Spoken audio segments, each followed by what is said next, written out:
Hello. Hello. Good morning students.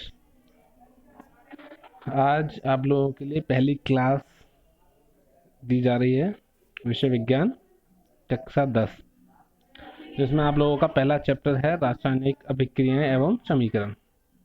चलो जानने की कोशिश करते हैं कि इस चैप्टर में क्या है। और आप लोगों को फर्स्ट टाइम ये क्लास दी जा रही है, तो कोशिश करेंगे और आशा करेंगे कि आपको समझ में आएगा। तो आप लोगों को डिस्प्ले पे दिखाई दे रहा होगा चैप्टर फर्स्ट, अध्याय पहला, मतलब रासायनिक अभिक्रियाएं एवं समीकरण। तो रासायनिक अभिक्रियाएं क्या होती हैं, सबसे पहले वो समझते हैं।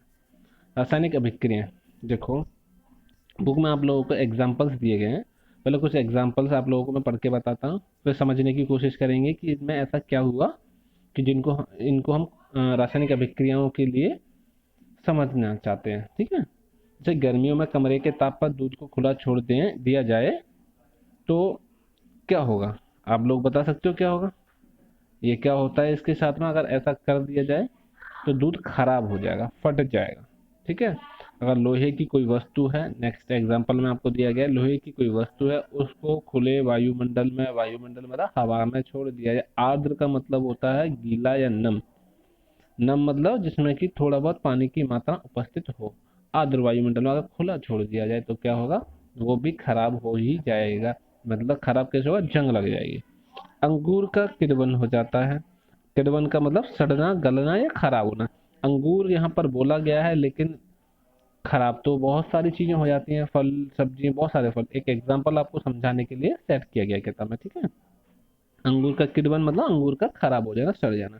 भोजन का पकाया जाना, खाना पकना। हम जब खाना पकाते हैं तो हम रॉ मटेरियल्स लेते हैं, कच्ची सामग्रियां लेते हैं, जिसमें आलू, सब्जी, मसाले, एक्सेट्रा बहुत सारी चीजें होती हैं, जिसको पकने के बाद में एक पका हुआ खाना तैयार किया जाता है, जिसका कच्चे पदार्थ से पकने के बाद में बहुत अंतर होता है उसमें। ठीक है। और हमारे शरीर का भोजन को पचा लेना, ये भी, और सांस लेना, ये सारी एग्जांपल्स आप लोगों को दिए। और समझते हैं इनमें रासायनिक अभिक्रिया कैसे होगी। ठीक है। अभी मैं आपको एक डेफिनेशन दूंगा रासायनिक अभिक्रियाएं क्या होती है उससे रिलेटेड। अब आप पेन कॉपी लेकर बैठे हैं सभी बच्चे, और उसको अपनी कॉपी में नोट डाउन करने की कोशिश करना। ठीक है। आप वीडियो को पॉज करके देख सकते हैं और आप उसको नोट डाउन भी कर सकते हैं। ठीक। रासायनिक अभिक्रिया में क्या होता है, कोई भी दो पदार्थ, क्या, कोई भी दो पदार्थ, दो से कम भी हो सकते हैं। ठीक है। कोई दो पदार्थ मिलकर एक नया पदार्थ बनाते हैं, और जो बनने वाला नया पदार्थ होता है उसका भौतिक स्वरूप दोनों पदार्थों जो यूज किए गए हैं पहले उनसे अलग होता है। तो क्या होता है, ये एक रासायनिक अभिक्रिया होती है। क्या होती है, एक रासायनिक, तो क्या होती है, ये एक रासायनिक अभिक्रिया होती है। और ये कैसे होगी रासायनिक अभिक्रिया में, और आपको समझाता हूँ। जैसे कि अभी आप लोगों ने दूध का सुना, भौतिक, पहले हम आप लोगों को बताएंगे भौतिक स्वरूप क्या होता है। जैसे अभी पहले एग्जांपल में दूध लिया था, दूध का भौतिक स्वरूप उसका रंग कैसा था, सफेद था, और उसकी प्रकृति कैसी थी, तरल थी। ठीक है। अब जब उसको खराब हो गया तो खराब होने के बाद में रहा तो सफेद ही, लेकिन उसकी प्रकृति बदल गई। अब उसमें क्या होगा, रवे जैसे दाने दाने पड़ जाएंगे। ठोस, ठोस नहीं, द्रव ही होगा, लेकिन थोड़ा गाढ़ापन आ जाएगा, मतलब उसकी भौतिक प्रकृति में कुछ ना कुछ बदलाव हो चुका है। ठीक है। अब दूध से ही दही का बनना, दूध था, सफेद था, उसकी प्रकृति एकदम तरल थी, तरल से दही बन गया, थोड़ा गाढ़ापन आ गया, मतलब उसकी प्रकृति में थोड़ा सा बदलाव हो गया। अंगूर था, अंगूर का सड़ जाना, अंगूर एकदम बढ़िया फल होता है, सड़ने के बाद में उसकी प्रकृति काला भूरा सा पड़ जाता है, प्रकृति में क्या हो गया, बदलाव हो गया। तो इसी प्रकार से रासायनिक अभिक्रियाएं वे होती हैं जिनमें जब कोई पदार्थ अपनी भौतिक अवस्था को बदल देता है, रासायनिक समीकरण कहलाता है। ठीक है ना बच्चों, आप लोग, आशा करता हूँ समझ में आया होगा रासायनिक समीकरण क्या होता है। किताब में भी आपके में एग्जांपल्स में दिए गए हैं। ठीक है। देखो क्या दे रहा है, इन सभी परिस्थितियों में, इन सभी परिस्थितियों में मतलब एग्जांपल्स जो आप लोगों को दिए गए हैं यहाँ पर पहली लाइन में आप लोग पढ़ेंगे, देखो दिखा है ना साफ। इन सभी परिस्थितियों में प्रारंभिक वस्तु की प्रकृति तथा पहचान कुछ न कुछ बदल जाती है। जैसे मैंने अभी बताया, कुछ न कुछ पहचान बदल जाती है। पदार्थ के भौतिक तथा रासायनिक परिवर्तन के बारे में हम पिछली कक्षाओं में पढ़ चुके हैं। नाइन्थ क्लास में थोड़ा बहुत तो पढ़ा ही होगा कि भौतिक तथा रासायनिक परिवर्तन क्या होते हैं। अगर नहीं पढ़ा है तो मैं अभी इस टॉपिक को कंप्लीट होने के बाद बताता हूँ, ठीक है। जब कोई रासायनिक परिवर्तन होता है तो हम कह सकते हैं कि रासायनिक अभिक्रिया हुई है। जब रासायनिक परिवर्तन मतलब कोई वस्तु पहले जैसी अवस्था में थी उस अवस्था से अपनी अवस्था और भौतिक स्वरूप बदल दे तो क्या हुआ, परिवर्तन हुआ। यही परिवर्तन क्या कहलाती है, एक रासायनिक अभिक्रिया कहलाती है। आपको आशा करता हूँ ये अच्छे से समझ में आया होगा, ठीक है ना। चलो अब हम आगे चलते हैं इसी टॉपिक पर। क्रियाकलाप नंबर फर्स्ट, क्या, पहला क्रियाकलाप। पहले क्रियाकलाप में क्या दिया गया देखा, बोला यार क्रियाकलाप में शिक्षक के सहयोग से, मतलब अब मेरी मदद से जो भी करना है मेरी मदद से करेंगे। सुरक्षा के लिए आंखों पर क्या करना, चश्मा पहनना है। तो केमिकल रिएक्शंस करते हैं तो बहुत सारी क्रियाओं में क्या होता है, ऊष्मा निकलती है। ऊष्मा जो कि आंखों पर, जैसे कि आप लोगों ने देखा ना, कोई लोहे की वस्तु में बाइंडिंग करानी होती है तो उसमें से चमक निकलती है जो कि आंखों के लिए हानिकारक हो सकती है। वो एक रासायनिक अभिक्रिया होती है। तो बहुत सारी रासायनिक अभिक्रियाओं में बहुत सारी ऊष्मा निकलती है एक साथ। ऊष्मा निकलने की वजह से क्या होता है, हमारी आंखों में नुकसान हो सकता है। तो उस नुकसान से बचने के लिए कुछ ना कुछ पहन लेना चाहिए, ठीक है। तो उसमें क्या होता है, पहले एक मैग्नीशियम रिबन लेते हैं। क्या लेते हैं, मैग्नीशियम रिबन। से यहाँ कोई मतलब नहीं है, रिबन आप मत लेना, सोचना मत। मैग्नीशियम मतलब एक धातु तत्व लेते हैं जिसका नाम है मैग्नीशियम। मैग्नीशियम तत्व लेते हैं और आप लोगों को मैं बता दूं, मैग्नीशियम तत्व के लिए उसका रासायनिक सूत्र होता है Mg। आपको डिस्प्ले में साफ दिखाई दे रहा हो, Mg कैपिटल में M होता है, स्मॉल में G होता है, Mg होता है, ठीक है ना। समझ में आ रहा होगा आप लोगों को। अब मैग्नीशियम को लेकर क्या करना है, उसको थोड़ा साफ कर लेंगे ऊपर से, क्योंकि उसके ऊपर गंदगी लगी होती है। साफ करेंगे तभी वो एकदम से रिएक्शन करेगा, गंदगी होगी तो रिएक्शन कम करेगा, देरी से करेगा। अब क्या करेंगे, इसे चिमटे की सहायता से पकड़कर, अब बर्नर चित्र में आप लोगों को साफ दिखाई दे रहा है, डायग्राम में आप लोग देख पा रहे होंगे कि क्या है, कि उसको चिमटे की सहायता से पकड़कर दहन करते, दहन करना मतलब जलाया जाता है। जब कोई वस्तु जलाई जाती है तो उसकी राख बनती है। राख क्या होती है, जिस वस्तु, जैसे लकड़ी को जलाए, लकड़ी की राख, लकड़ी के राख लकड़ी की जैसी नहीं होगी ना, उसकी भौतिक स्थिति या भौतिक स्वरूप कैसा होगा, बिल्कुल बदला हुआ होगा, ठोस नहीं होगा, पाउडर के फॉर्म में चूर्ण होगा एक। तो इसी प्रकार से जब इसको मैग्नीशियम को भी जलाया जाता तो इसका भी एक चूर्ण बन जाता। अब मैग्नीशियम को हम केवल आग से जला रहे हैं, तो आपको पता है मैग्नीशियम के साथ में एक धातु और जल रही है। आप छोटी क्लास में पढ़ चुके होंगे कि दहन मतलब जलने के लिए हवा की जरूरत होती है, मतलब वायु की जरूरत होती है, ऑक्सीजन की जरूरत होती है। जब हम आग जलाते हैं गांव में, चूल्हे में देखा, फूंक मारते हैं हवा फूकने से, या हम मुंह से फूंक मारते हैं, क्यों, क्योंकि किसी वस्तु को जलाने के लिए दहन की आवश्यकता होती है। तो मतलब दहन के लिए ऑक्सीजन की आवश्यकता होती है। तो यहाँ पर हमने क्या किया, इसको जलाया जलाया गया है तो उसके साथ में ऑक्सीजन भी जल रहा है। मतलब मैग्नीशियम किसके साथ जल रहा है, ऑक्सीजन के साथ जल रहा है। मैग्नीशियम जब ऑक्सीजन के साथ जलता है तो एक रिएक्शन होती है। उस रिएक्शन को हम कहते हैं मैग्नीशियम प्लस O2। ये जो रिएक्शन होती है इस प्रकार से, अब सामने की वजह मैं नीचे लिख देता हूँ।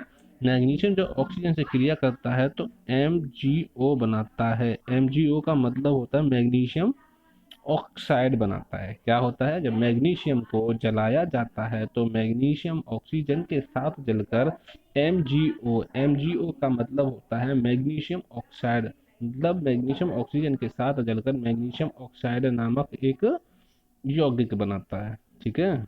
इस क्रियाकलाप में ये दिया गया है। तो अब आगे पढ़ते हैं। आपको दिया है, देखो नीचे आप बुक में देखिए, सामने डिस्प्ले पे दिख रहा होगा। मैग्नीशियम रेमन का वायु में दहन कर मैग्नीशियम ऑक्साइड को इकट्ठा कर लेते हैं गिलास में। जो चूर्ण बना है वो मैग्नीशियम ऑक्साइड का ही होगा। जब जलता है तो एक सफेद चमकदार लौ के साथ जलता है, ठीक है। तो आशा करता हूँ ये आपको टॉपिक समझ में आया होगा। और क्रियाकलाप नंबर 2 आप लोग देखिए, 2 में क्या कह रहे हैं, देखो। एक परख नली में देखो, अभी मैंने बताया मैग्नीशियम को जलाया ना पहले क्रियाकलाप में। मैग्नीशियम जलने से एक नई चीज बन रही है, मैग्नीशियम ऑक्साइड। वो अलग प्रकार की चूर्ण जैसी है। मैग्नीशियम ठोस धातु होती है, ये कैसी चूर्ण जैसी होगी। तो भौतिक स्वरूप प्रकृति उसकी बदल रही है, बदल रही है। इसका मतलब क्या है, ये यहाँ पर रासायनिक अभिक्रिया हो गई है, ठीक है ना। समझ में आ रहा है सब लोगों को। चलो आगे पढ़ते हैं हम लोग। क्रियाकलाप नंबर 2। क्रियाकलाप 2 में केवल एक परख नली में लेड, लेड मतलब शीशा, ठीक है। शीशा, शीशा एक कांच वाला शीशे से थोड़ा अलग होता है, इसी का ही केमिकल फॉर्म होता है, ठीक है ना। लेड नाइट्रेट का एक घोल लीजिए। तो आप लोगों को एक चीज बता दूं, लेड का मतलब यहाँ पर केमिकल जो सूत्र होता है इसका Pb होता है, Pb, इस प्रकार से लेड का, ठीक है। अब यहाँ पर लेकिन दिया क्या है हमारे पास, लेड नाइट्रेट। लेड नाइट्रेट के लिए हम पूरा केमिकल रिएक्शन, इसका सूत्र होता है PbNO3 का होल ट्वाइस। ठीक है, एक बार और रिपीट करता हूँ, देखो साफ लिखने की कोशिश करूंगा।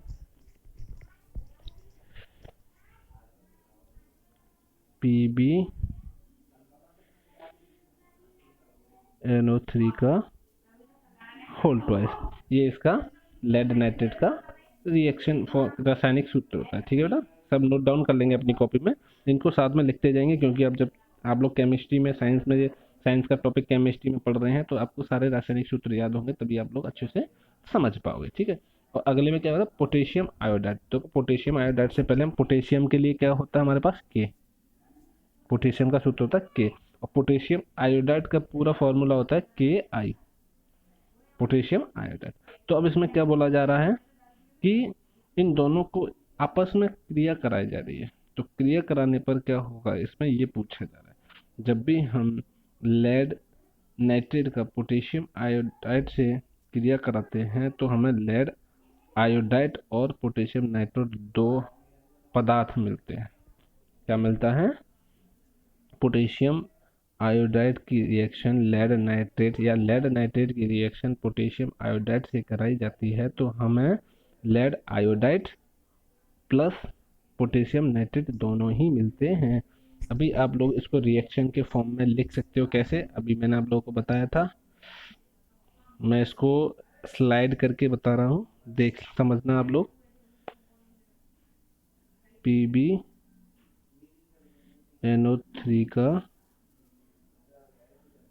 Whole twice plus KI, potassium iodide, arrow लगाएंगे हम रिएक्शन करेंगे तो उसके साथ में क्या आएगा हमारे पास, PbI2। क्या है ये, इसका ये PbI2 हमारे पास क्या है, लेड आयोडाइड, प्लस साथ में हमें क्या मिल जाएगा, KNO3। अब ये क्या है हमारे पास, पोटेशियम नाइट्रेट है हमारे पास, क्या है ये, पोटेशियम नाइट्रेट है। आप लोग दोनों को ध्यान रखें, PbNO3 का होल ट्वाइस हमारे पास क्या है, लेड नाइट्रेट, प्लस KI का मतलब हमारे पास क्या है, पोटेशियम आयोडाइड। इन दोनों की जब रिएक्शन कराई जा रही है तो हमें क्या मिल रहा है, PbI2 मतलब लेड आयोडाइड मिल रहा है, और साथ में हमें क्या मिल रहा है, पोटेशियम नाइट्रेट, पोटेशियम मतलब KNO3, पोटेशियम नाइट्रेट मिल रहा है। ठीक है ना बेटा, तो चलो आगे बढ़ते हैं, क्रियाकलाप फर्स्ट। अब इसमें क्या हो गया, देखो दो नई चीजें ली, उन दो नई चीजों ने और अलग नई चीजें तैयार कर दी, इसीलिए इसको हम क्या कहेंगे, ये भी एक रासायनिक अभिक्रिया है। अगला है, एक शंक्वाकार फ्लास्क या परखनली में कुछ दानेदार जिंक लीजिए। अब देखो दानेदार जिंक लेने की बात हो रही है तो आपको पहले समझना पड़ेगा जिंक का फॉर्मूला क्या होता है। जिंक का सूत्र होता है ZN। जिंक इस प्रकार से लिखते हैं, जेड को कैपिटल में, एन को स्मॉल में करके ले, जिंक हो गया ये। ठीक है, अब जिंक लिया, जिंक के साथ में हम क्या ले रहे हैं, तनु हाइड्रोक्लोरिक अम्ल या सल्फ्यूरिक अम्ल। तनु का मतलब होता है तरल फॉर्म में, मतलब पानी के जैसा, लिक्विड, तनु मतलब तरल। ठीक है, हाइड्रोक्लोरिक अम्ल का फॉर्मूला होता है HCl। आप लोग कॉपी में नोट डाउन करते जाएंगे ये सारी चीजें, अगर नोट डाउन नहीं करोगे तो मैं बोलता जा रहा हूँ, आप नहीं नोट डाउन करोगे तो भूल जाओगे कि सर ने क्या बोला, HCl ये वो, पता नहीं कौन सी कंपनी का नाम बोल दिया। ठीक है, तो ऐसे आप लोग इसे लिखते जाएंगे। HCl हो गया, हाइड्रोक्लोरिक अम्ल हो गया हमारे पास। दूसरा हो गया या का मतलब या तो हाइड्रोक्लोरिक अम्ल ले लो चाहे सल्फ्यूरिक अम्ल ले लो। सल्फ्यूरिक अम्ल का फॉर्मूला होता है H2SO4। तो इन दोनों में से आप कोई सा भी एक लेकर इस पर रिएक्शन करने के लिए बोली जा रही है। क्या, जिंक को हिंदी में बोलते हो शुद्ध जस्ता। तो यार क्या जस्ते के दाने के आसपास कुछ होता दिखाई देता, मतलब क्या कह रहा है, जिंक और हाइड्रोक्लोरिक अम्ल को दोनों को जब मिला दिया जाता है तो जस्ते के साथ क्या हो रहा है, आपको इस परिवर्तन के बारे में बताना है। तो ये परिवर्तन को बताने के लिए आप देखेंगे क्या हो रहा है। तो देखो क्या हो रहा है, जब हम इसको, मैं केमिकल रिएक्शन के फॉर्म में मैं आपको बताऊंगा क्या है। अब देखें सामने कैसे, हमने लिया जिंक, एक मिनट, जिंक लिया, और जिंक की क्रिया इन दोनों अम्लों में से किसी भी एक अम्ल से करा जाता है। हम ले लेते हैं HCl, HCl ले लिया। अब एक रिएक्शन होगी, रिएक्शन होने के साथ में कैसे हमारा जो जिंक है यहाँ हाइड्रोक्लोरिक अम्ल से हाइड्रोजन को क्या कर देगा, हटा देगा, तो जिंक Cl हो जाएगा, क्या हो जाएगा, ZnCl2, Cl2, जिंक क्लोराइड कहते हैं हम इसको, क्या कहते हैं, जिंक क्लोराइड, और साथ में हमें H2 मिल जाएगा, H2 मतलब हाइड्रोजन मिल जाएगा। जिंक की क्रिया हम किसी हाइड्रोक्लोरिक अम्ल या सांद्र सल्फ्यूरिक अम्ल में से किसी एक से अभिक्रिया करते हैं तो हमें जिंक क्लोराइड मिलता है और साथ में हाइड्रोजन गैस मिलती है। अब ये नहीं समझ लेना कि हम H2SO4 लेंगे तो यहाँ पर जिंक क्लोराइड मिलेगा, नहीं मिलेगा यहाँ पर, लेकिन हाइड्रोजन गैस मिलेगी, ये आवश्यक है, ठीक है ना। तो इस अभिक्रिया की वजह से क्या हो गया, हमें भी यहाँ पर एक नया पदार्थ मिल रहा है, एक नहीं दो दो मिल रहा है। जिंक लिया था, हाइड्रोक्लोरिक अम्ल लिया था, हमें जिंक क्लोराइड मिल रहा है और हाइड्रोजन गैस मिल रही है। दो अलग अलग चीजें हमें प्राप्त हो रही हैं, ठीक है ना, जो कि पहली वाली चीजों से बिल्कुल डिफरेंट है। तो हम यहाँ कह सकते हैं कि ये रासायनिक अभिक्रिया है। अभी आप लोगों को देखो, ये रासायनिक अभिक्रिया की कुछ चीजें थोड़ी बहुत समझ में नहीं आएंगी। जैसे कि मैंने आप लोगों को बताया, यहाँ पर ZnCl2 हो गया था, जिंक क्लोराइड हो गया था, ZnCl2 हो गया था। अभी आप लोग सोचोगे ये Cl2 कैसे आ गया, सोचोगे ना, क्लोरीन Cl था, अभी तक हमारा HCl लिया था हमने, अब ये 2 कैसे, Cl लिया था, सॉरी HCl लिया था, लेकिन यहाँ से 2 कैसे, ये वाला 2 कैसे आ गया, ये 2 कैसे आ गया, इसको समझने के लिए अभी हम आगे पढ़ेंगे।